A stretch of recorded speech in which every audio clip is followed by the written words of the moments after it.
Assalamualaikum warahmatullahi wabarakatuh. Selamat siang pemirsa semua, jumpa lagi dengan saya Miss Itah di Arodo Podcast, media edukasi tanpa limit. Kali ini saya membawakan program terbaru kita yaitu Hasanah Ramadan dengan tema Full Puasaku, Fit Badanku. Nah, tak terasa separuh bulan Ramadan telah kita lalui. Gimana nih kondisi tubuh anak-anakku semua dan juga pemirsa Arodo Podcast?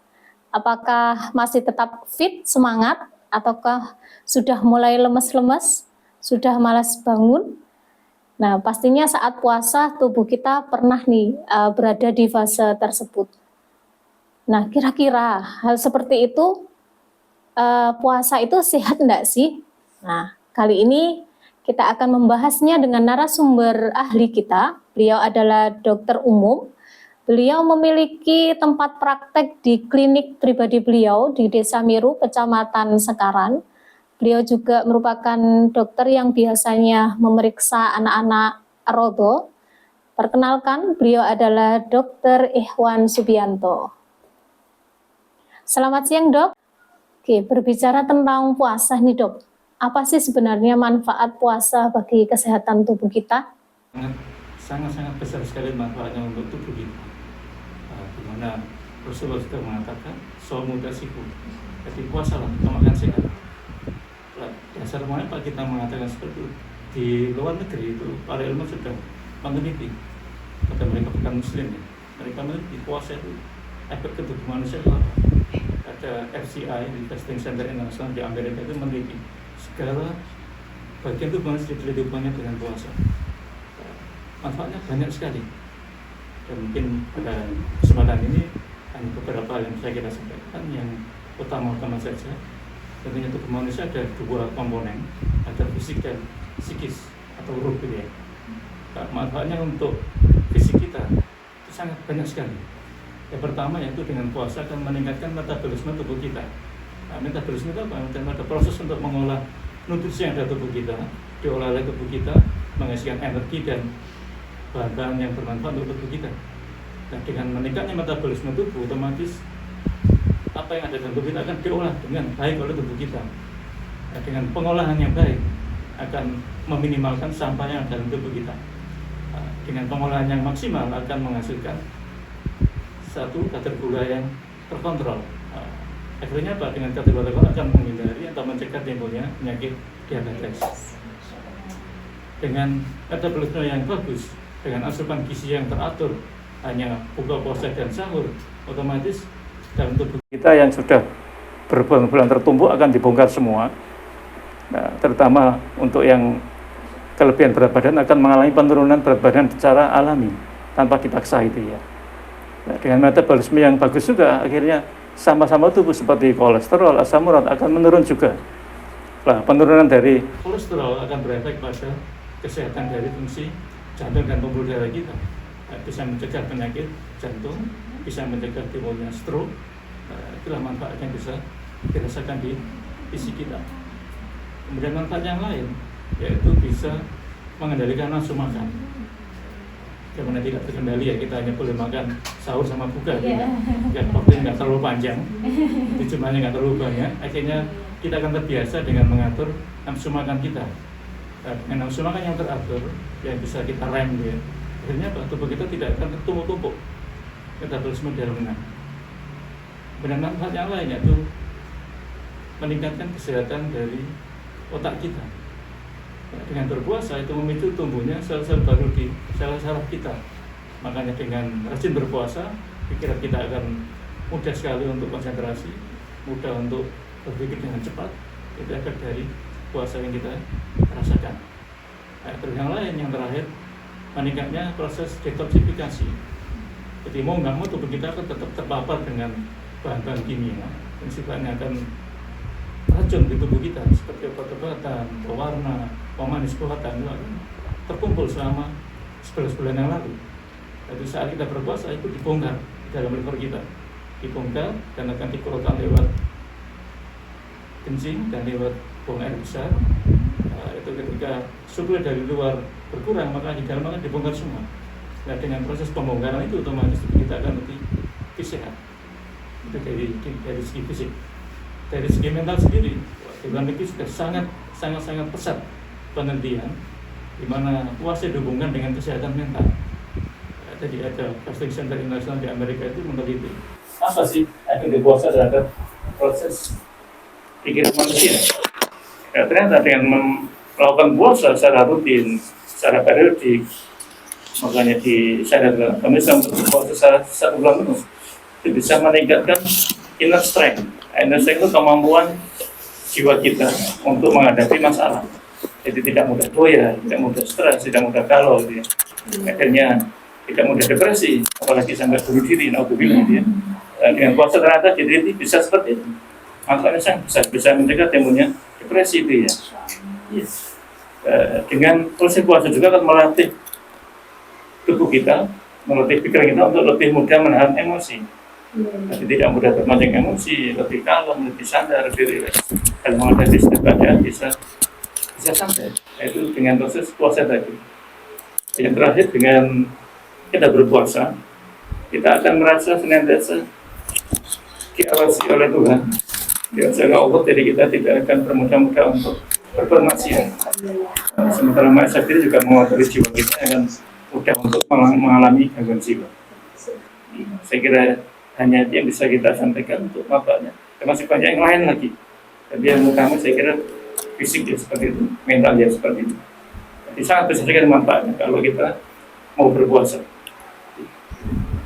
Nah, itu tadi membuat otak kita akan istilahnya lebih cerdas dari hari-hari yang tidak berpuasa. Yeah. Nah, mungkin itu sangat bermanfaat bagi peserta didik ya dok ya, yang betul. terutama yang masih istilahnya usia pertumbuhan. Yeah. Nah betul. itu akan sangat cepat menerima pembelajaran, ataupun bagi anak-anak kita yang telah menghafal, yang dalam proses menghafal Al-Quran, mungkin Yeah, itu betul. yang akan lebih bermanfaat ya dok. Iya, betul sekali. Iya. Iya. Ya selanjutnya dok, dari usia berapa sih kira-kira anak-anak itu dianjurkan untuk berpuasa? Ya. Jadi secara fisik itu antara usia 7 sampai 10 tahun itu sudah bisa mulai puasa full day, itu bisa puasa sehari penuh. Meskipun secara kewajiban kan nunggu balik gitu ya. Iya, Nah, iya, kita untuk melatih mereka supaya ketika besok sudah balik, sudah biasa untuk berpuasa secara fisik usia 7 sampai 10 sudah siap. Oke.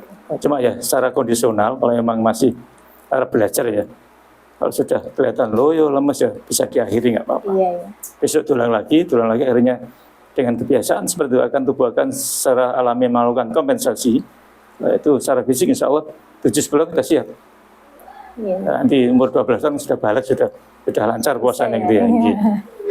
Oke. Terus ini dok, di awal Ramadan kemarin 1 minggu awal itu kan kita diguyur hujan siang malam ya. Iya. Kemudian 1 minggu ini tiba-tiba cuaca berubah menjadi Panas sekali. sangat panas dan malamnya harus hujan. Nah, tentu kondisi tubuh sebagian banyak orang ini tidak baik-baik saja nih dok. Iya. Nah, apalagi anak-anak. Nah, ini kira-kira bagaimana cara yang bisa dilakukan agar tubuh kita tetap fit saat berpuasa dengan kondisi cuaca yang seperti ini? Ya. Di dalam berpuasa, intinya itu hampir tidak ada bedanya dengan kita ketika kita sehari-hari. Bedanya hanya faktor frekuensi makan dan minum kita aja. Jadi kalau emang kita supaya fit selama bulan puasa, otomatis kita harus mempersiapkan. Jadi selama kita tidak berpuasa bisa berkali-kali makan dengan jumlah kalori yang cukup. Selama kita puasa hanya 2 kali waktu, yaitu kita cukupkan kebutuhan nutrisi kita dengan makan sesuai nutrisi yang lengkap, sahur dan berbuka. Kemudian asupan cairan kita jaga 1,5 sampai 2 liter selama sahur dan berbuka ya. Kemudian kita jaga aktivitas tubuh kita. Aktivitas yang terlalu berat di tempat terbuka, tempat yang panas, kalau bisa kita hindari. Kemudian istirahat, jam tidur itu sudah sangat menentukan. Untuk orang normal dibutuhkan 6 sampai 7 jam sehari semalam untuk tidur. Itu untuk menjaga supaya tubuh kita tetap fit. Jaga nutrisi, jaga cairan tubuh, jaga aktivitas, sama jaga istirahat. Nah, dengan keteraturan seperti itu, insya Allah tubuh kita nggak ada masalah. Tubuh kita dengan komposisi komponen tubuh yang sangat sempurna, maka tubuh kita itu bisa melakukan adaptasi yang sangat cepat. Timbul masalah ketika terjadi ketimbangan yang sangat sangat tinggi, itu baru ada masalah. Kalau kita puasa, makan minum sahur cukup, cairan tubuh cukup, istirahat cukup, aktivitas dijaga, insya Allah tetap fit dan sehat selama berpuasa. Iya. Oke. Ini dok, biasanya kalau anak-anak nih saat berbuka puasa, baru belajar puasa nih dok, mungkin sudah menahan siangnya begitu dengan usaha mereka. Nah, ketika saat buka puasa nih dok, lihat makanan yang banyak di meja itu kan biasanya anak-anak itu langsung ingin memakan semuanya. Nah itu kira-kira gimana nih dok? Gini, memang untuk saat berbuka puasa, memang yang bagus itu secara bertahap. Untuk tahap pertama ketika berbuka puasa tetap makan minum yang manis untuk mengembalikan sumber energi kita yang tidak terisi selama 12-14 jam gitu ya. Terus tidak langsung kita kasih makanan berat, enggak. Dimakan yang ringan dulu, yang manis-manis dulu, mungkin snack dulu, mungkin selang 1 jam baru kita makanan berat. Jadi tubuh kita juga enggak terlalu terbebani dengan nutrisi yang langsung terkumpul banyak. Dimasuk sedikit, digunakan dulu, baru kemudian diisi dengan makanan yang berat istilahnya gitu ya. Akhirnya tubuh kita akan bisa menerima dengan enak itu. Dibanding dengan langsung dimasukkan semua, lah itu malah tubuhnya malah terbebani. Nah, ketika terbebani malah akan terasa loyo, lemes, tidak enak semua karena tubuh kita terbebani dengan nutrisi yang berlebihan. Gitu. Akhirnya malas untuk ikut tarawih ya? Iya, karena tadi loyo, lemes karena terlalu banyak yang masuk. Jadi pengolahannya pun kan tidak langsung semua, kan bertahap juga. Jadi tetap sedikit tapi sering. Jadi lebih enak di tubuh. Nah, seperti tadi untuk mengawali buka puasa kita harus membuka dengan yang manis-manis dok. Nah, itu kan Rasulullah mensunahkan bahwa untuk makanan-makanan manis ini disunahkan untuk makan kurma saat berbuka puasa. Kira-kira apa ada manfaat yang tersimpan? Nah, jika dilihat dari dunia kesehatan. Untuk kurma sendiri, alhamdulillah sangat besar manfaatnya untuk berbuka puasa. Karena satu kandungan glukosa kompleks yang mudah sekali untuk diserap oleh tubuh. Jadi ketika makan kurma, maka tubuh akan cepat fit karena kadar gula cepat kembali normal. Nomor 2, sesuai dengan serat tubuh bisa memperlancar proses di pencernaan. Jadi tubuh kita akan siap untuk menerima makanan selanjutnya ya. Jadi insya Allah kurma sangat bagus untuk berbuka dan sahur. Nah ini pengalaman nih dok, kalau saya melihat anak-anak itu saat berbuka puasa maupun sahur itu sangat sulit untuk bisa minum banyak nih dok. Nah akhirnya anak-anak terlihat lemes saat siang hari. Nah kira-kira apa sih dok? Apakah mereka ini terkena dehidrasi kah atau bagaimana? Atau ciri-ciri dehidrasi pada anak ini kira-kira seperti apa? Jadi dehidrasi sendiri itu kan tubuh kita kekurangan cairan dan elektrolit. Itu yang paling cepat terjadi karena demam atau karena kelainan di pencernaan. Kayak Montaber ya, itu cepat sekali kelainan. Untuk kondisi puasa, selama persiapan kita cukup, insya Allah nggak sampai dehidrasi. Tidak sampai ya? Iya. Oke. Jadi ketika kita asupan cairan kita 1,5 sampai 2 liter, terus aktivitas kita jaga, jangan sampai terbanyak di ruang terbuka, yang mana-mana insya Allah tubuh kita nggak akan kekurangan cairan. Tapi untuk tanda-tandanya ketika kapan sih tubuh kita kekurangan cairan, ya tetap satu, tubuh terasa lemas, terus 2, rasa haus yang sangat tinggi rasa hausnya itu ya.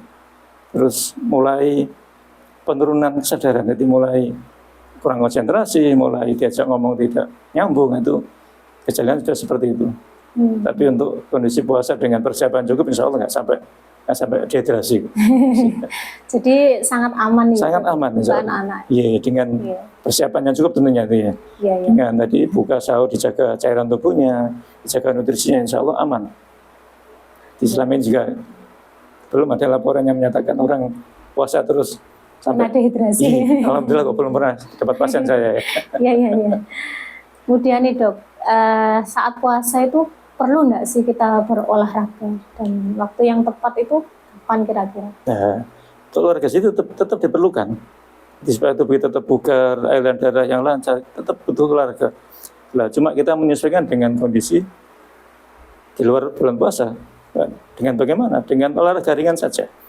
Olahraga yang tidak terlalu membebani tubuh kita, misalnya jalan-jalan santai, bersepeda santai, itu ya. Tidak terlalu banyak menguras tenaga, tidak terlalu banyak kehilangan cairan tubuh kita. Terus di waktu untuk olahraga, diusahakan tadi olahraganya mendekati waktu berbuka. Oh, gitu. Iya, jadi tidak terlalu jauh. Misalnya kalau pagi sudah olahraga keras sekali itu ya, otomatis siang sudah loyo. Nah, makanya olahraganya ketika sudah mendekati berbuka.